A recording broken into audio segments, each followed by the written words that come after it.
السلام علیکم ورحمۃ اللہ وبرکاتہ۔ ناظرین، ماہ ربیع الاول میں لوگ جگہ جگہ عشق رسول کے نام پر گنبد خضرا کا ماڈل بنا کر سڑکوں پر، چوراہوں پر رکھتے ہیں اور اپنی جھوٹی محبت کا اظہار کرتے ہیں۔ چلیے ہم گنبد خضرا کی مختصر سی تاریخ بتانے جا رہے ہیں۔ آج جو گنبد خضرا نظر آ رہا ہے وہ نبی کریم صلی اللہ علیہ وسلم کے زمانے میں نہیں تھا۔ صحابہ کرام کے پاکیزہ زمانہ 110 سن ہجری تک بھی نہیں تھا۔ تابعین کا سنہری دور بھی گزر گیا، اس میں بھی گنبد نہیں تھا۔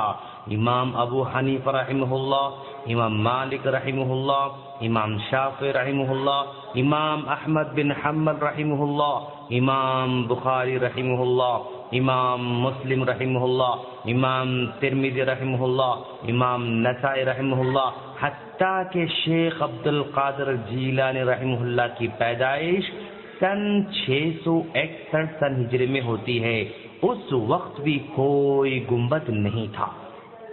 پھر سن 678 ہجری میں منصور بن قلاؤن صالحہ جو مصر کا بادشاہ تھا، اس نے کمال احمد بن برہان عبد القوی کے مشورے سے لکڑی کا ایک گنبد بنوایا اور اسے رسول اللہ صلی اللہ علیہ وسلم کے حجرہ مبارک کی چھت پر لگایا۔ اس وقت کے علماء اس بادشاہ کو روک نہ سکے، مگر انہوں نے اس کام کو بہت برا سمجھا، اور جب یہ مشورہ دینے والا کمال احمد معزول کیا گیا تو لوگوں نے اس کی معزولی کو اللہ کی طرف سے اس کے اس کام کی پاداش شمار کیا۔ پھر الملک الناصر حسن بن محمد قلاؤن نے، اور پھر اس کے بعد 765 ہجری میں الملک الاشرف شعبان بن حسین بن محمد نے اس میں تعمیری اضافے کیے۔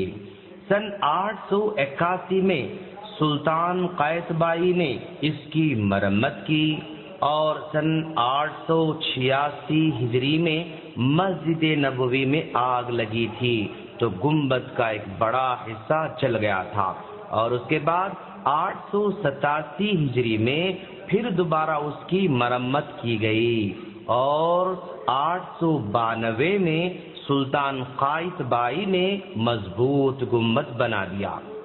پہلے اس گنبد کا رنگ مٹیالہ تھا، پھر اس گنبد کا رنگ سفید بنا دیا گیا، اور پھر اس کے بعد گنبد کا رنگ نیلا بنایا گیا، اور اس کے بعد سن 1253 ہجری میں سلطان عبد الحمید عثمانی نے سبز رنگ لگا دیا، اور آج تک بھی وہی رنگ جاری ہے۔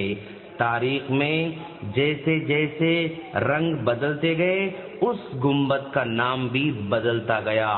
جب یہ گنبد نیلا تھا تو قبۃ الزرقاء کہا جاتا تھا، جب یہ گنبد سفید تھا تو قبۃ البیضاء کہا جاتا تھا، اور اب جب کہ یہ گنبد سبز ہے تو گنبد خضرا یا قبۃ الخضرا کہا جا رہا ہے۔ ناظرین یاد رکھیں، ہم یہ ساری باتیں اپنی طرف سے نہیں کہہ رہے ہیں، بلکہ 9ویں صدی ہجری کے ایک بہت بڑے علامہ نور الدین علی بن احمد کی شہرا آفاق کتاب وفاء الوفا باخبار دار المصطفیٰ کے حوالے سے کہہ رہے ہیں۔ اگر کسی کو شک ہو تو اس کتاب کو اٹھا کر دیکھ سکتا ہے۔ اس تاریخ سے پتہ چلا کہ روضہ رسول پر لگ بھگ 650 سال تک کوئی گنبد نہیں تھا، یعنی سیدھے سیدھے صحابہ کرام کے زمانے میں نہیں تھا، تابعین کے زمانے میں نہیں تھا، تبع تابعین کے زمانے میں نہیں تھا، امام ابو حنیفہ رحمہ اللہ کے زمانے میں نہیں تھا، امام مالک رحمہ اللہ کے زمانے میں نہیں تھا، امام شافعی رحمہ اللہ کے زمانے میں نہیں تھا، امام احمد بن حنبل رحمہ اللہ کے زمانے میں بھی نہیں تھا، ائمہ و محدثین کے زمانے میں نہیں تھا۔ جب یہ ادوار جو کہ سنہری ادوار کہلاتے ہیں، اس دور میں اس گنبد کا کوئی وجود نہیں تھا۔ گویا 650 سال کے بعد بادشاہوں نے گنبد کی تعمیر کی، حالانکہ نبی کریم صلی اللہ علیہ وسلم نے قبروں پر عمارت تعمیر کرنے سے، گنبد بنانے سے صاف منع فرمایا ہے۔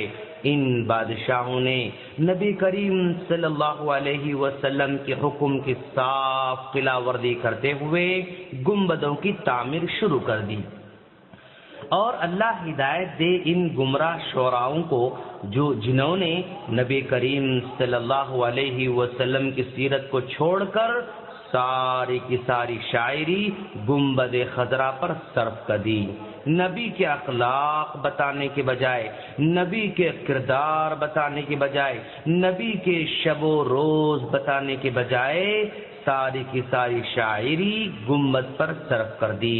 لوگوں میں نبی کریم صلی اللہ علیہ وسلم سے محبت کا طریقہ سکھاتے تو کتنا اچھا ہوتا، لیکن ایسا کچھ نہیں کیا۔ ساری کی ساری محبت کا محور گنبد خضرا کو بنایا گیا، اور پوری شاعری صرف گنبد کے اطراف گھومتی نظر آتی ہے۔ جس طرح عقل کے اندھوں نے نبی کریم صلی اللہ علیہ وسلم کے سائے کا انکار کیا تھا، اسی طرح ان جاہلوں نے گنبد خضرا کے سائے کا بھی انکار کر دیا، اور آج کل اسے کافی نشر کیا جا رہا ہے۔ جا بجا اس طرح کی کلپس ہمیں مل رہی ہیں۔ اس سلسلے میں بعض بھولے بھالے لوگ بھی شک میں پڑ جاتے ہیں، اور وہ سمجھتے ہیں کہ گنبد خضرا کا بھی سایہ نہیں ہے، اور اس وجہ سے ہے کہ میلادی بھائیوں کی عمارت نمائش، جھوٹ، غلو اور شرک و بدعات پر کھڑی ہوئی ہے۔